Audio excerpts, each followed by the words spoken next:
Hello, learn wise കുടുംബത്തിലെ എല്ലാവർക്കും എൻ്റെ നമസ്കാരം. ഞാൻ കൊല്ലത്തു നിന്നാണ് വരുന്നത്. എൻ്റെ ഗ്രാജുവേഷൻ ഞാൻ ചെയ്തത് എൻജിനീയറിംഗിലായിരുന്നു. അതിനുശേഷം ഞാൻ MBA ചെയ്തു. ഇപ്പോൾ ഞാൻ MNCയിൽ വർക്ക് ചെയ്യുവാണ്. അപ്പോൾ ഈ ഒരു അവസരം കിട്ടിയപ്പോൾ ശരിക്കും പറഞ്ഞാൽ ഞാൻ വളരെയധികം എക്സൈറ്റഡ് ആയിരുന്നു. കാരണം ഒരുപാട് കാരണങ്ങളുണ്ട്. ശരിക്കും പറഞ്ഞാൽ ഒരു കാരണം എന്ന് മാത്രമായിട്ട് പറയാൻ പറ്റുന്നില്ല. സൈക്കോളജി എന്ന് പറയുന്നൊരു സബ്ജക്റ്റിലേക്ക് എങ്ങനെയാണ് വന്നത്, അല്ലെങ്കിൽ അതിനുള്ള റീസൺ എന്താണ് എന്നൊക്കെ പറയാൻ ഇങ്ങനെ ഒരു അവസരം ഒരിക്കലും കിട്ടുമെന്ന് സത്യം പറഞ്ഞാൽ ഞാൻ പ്രതീക്ഷിച്ചിരുന്നില്ല.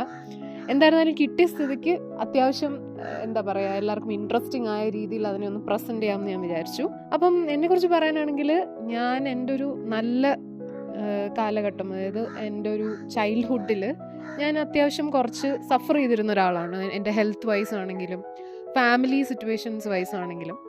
അതിനുശേഷം കരിയറൊക്കെ ചൂസ് ചെയ്യേണ്ട ഒരു സമയം വന്നപ്പോൾ ശരിക്കും പറഞ്ഞു കഴിഞ്ഞാൽ സൈക്കോളജിക്കലി ഒരു ട്രാൻസിഷൻ ഫേസിൽ കൂടെ കടന്നു പോകുമായിരുന്നു. ഇന്ന് ശരിക്കും പറഞ്ഞു കഴിഞ്ഞാൽ ഞാനിപ്പോൾ ഒരു MNCയിൽ വർക്ക് ചെയ്ത് തുടങ്ങിയപ്പോഴാണ് ശരിക്കും ഈ മെൻ്റൽ ഹെൽത്ത് എന്ന് പറയുന്ന ഒരു കൺസെപ്റ്റ് എത്രത്തോളം ഇമ്പോർട്ടൻ്റ് ആണ് എന്നുള്ളതിനെ പറ്റി ഒരു റിയലൈസേഷൻ വന്നത്. പക്ഷേ ഇത്രയും നാളിനിടയ്ക്ക് ഈ ഒരു 20-25+ ഇയേഴ്സിൻ്റെ ഇടയ്ക്ക് ശരിക്കും പറഞ്ഞു കഴിഞ്ഞാൽ പല സാഹചര്യങ്ങളിലും സൈക്കോളജി എന്ന് പറയുന്നൊരു സബ്ജക്റ്റിനോട് എനിക്കൊരു ഇഷ്ടം ഉണ്ടായിരുന്നു.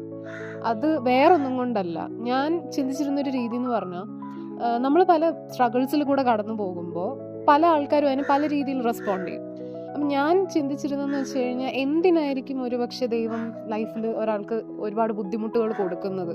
അതിനെന്തെങ്കിലും ഒരു പർപ്പസ് ഉണ്ടാവും അല്ലേ?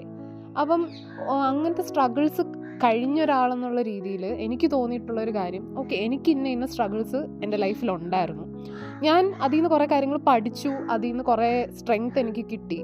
അപ്പം എനിക്കത് വേറൊരാൾക്ക് നല്ലതിന് വേണ്ടിയിട്ട് ഉപയോഗിക്കാൻ പറ്റുമെങ്കിൽ എനിക്ക് ആ ഒരു സ്ട്രഗിളിനെ വളരെ പ്രൊഡക്റ്റീവായിട്ട് എടുക്കാൻ പറ്റില്ലേ എന്നുള്ളൊരു ചിന്തയായിരുന്നു എനിക്കുണ്ടായിരുന്നത് പണ്ട് തൊട്ട്.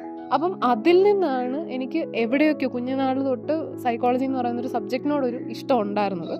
പിന്നെ ഇപ്പോൾ വർക്ക് റിലേറ്റഡ് ആയിട്ടും ഒരുപാട് എന്താ പറയുക ചലഞ്ചസ് കാണാറുള്ളത് കൊണ്ട് തന്നെ ഞാൻ ഇടയ്ക്കിടയ്ക്ക് ഇവിടെ ജോയിൻ ചെയ്തതിന് ശേഷം തൊട്ടേ ഞാൻ ചിന്തിക്കുമായിരുന്നു, ഇതൊന്ന് അറിഞ്ഞാൽ നല്ലതായിരിക്കും, അല്ലെ സൈക്കോളജി ഒന്ന് പഠിക്കാൻ പറ്റിയാൽ നല്ലതായിരിക്കും. കാരണം നമുക്ക് നമ്മുടെ ലൈഫിലും അതുപോലെ തന്നെ നമുക്ക് ചുറ്റിനുള്ള ആൾക്കാർക്കും നല്ല രീതിയിൽ നമുക്കതിനെ യൂസ് ചെയ്യാൻ പറ്റും എന്ന് ഞാൻ വിചാരിച്ചിട്ടുണ്ട്. പിന്നെന്ന് പറഞ്ഞു കഴിഞ്ഞാൽ സൈക്കോളജിക്ക് ആ ഒരു കാഴ്ചപ്പാട് മാത്രമേ ഉള്ളൂ എന്ന് ചോദിച്ചു കഴിഞ്ഞാൽ എനിക്ക് തോന്നുന്നു ഇതിനെ ഒരു പ്രൊഫഷണൽ പോയിന്റ് ഓഫ് വ്യൂവിൽ കാണുമ്പോൾ എനിക്കിതിന് വളരെയധികം ഒരു സാറ്റിസ്ഫാക്ഷൻ തോന്നാറുണ്ട്.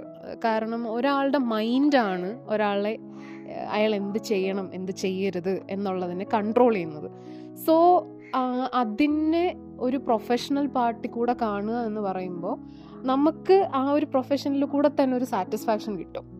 സോ ഇത്രയും കാരണങ്ങളാണ് എന്നെ ശരിക്കും പറഞ്ഞു കഴിഞ്ഞാൽ ഈ ഒരു കോഴ്സിൽ ജോയിൻ ചെയ്യാനായിട്ട് ഏറ്റവും കൂടുതൽ ഇൻഫ്ലുവൻസ് ചെയ്തൊരു കാര്യം. പിന്നെ ഈ ഒരു കോഴ്സിനെ പറ്റിയിട്ട് ഡീറ്റെയിൽസ് ചോദിച്ച സമയത്തും മെൻറ്റേഴ്സിൽ നിന്നാണെങ്കിലും ഒക്കെ കിട്ടിയിരുന്ന ഒരു നല്ല ഫീഡ്ബാക്കും കൂടെ ഇതിനൊരു വലിയ റീസൺ തന്നെയാണ്. അത് ഞാൻ എടുത്ത് പറയുന്നത് എന്താണെന്ന് വെച്ച് കഴിഞ്ഞാൽ വർക്കിൻ്റെ കൂടെ എങ്ങനെ ഇതിനെ കൊണ്ടുപോകാൻ പറ്റും, ഇത് ശരിക്കും റിയാലിറ്റിയിൽ നടക്കുമോ, എക്സാംസ് ഒക്കെ അറ്റൻഡ് ചെയ്യാൻ പറ്റുമോ, ക്ലാസ്സസ് ഫിനിഷ് ചെയ്യാൻ പറ്റുമോ എന്നൊക്കെ ഉള്ള ഡൗട്ട് ഉണ്ടായിരുന്ന സമയത്ത് അവർ വളരെയധികം ഹെൽപ്പ് ചെയ്തിരുന്നു. അപ്പം അവരുടെ ആ ഒരു എന്താ പറയുക ഒരു എൻകറേജ്മെൻറ്റും അതുപോലെ അവർ ഭയങ്കരമായിട്ട് മോട്ടിവേറ്റും ചെയ്തിരുന്നു. ഇത് എടുത്തോളൂ, കുഴപ്പമില്ല, എങ്ങനെ ആയിരുന്നാലും ഇത് ഫിനിഷ് ചെയ്യാനുള്ള എല്ലാ പ്രോബബിലിറ്റിയും ഉണ്ട് എന്നൊരു അഷ്വറൻസും കൂടെ കിട്ടിയപ്പോഴാണ് ശരിക്കും ഞാൻ ഈ ഒരു കോഴ്സ് എടുക്കാമെന്ന് വിചാരിച്ചത്.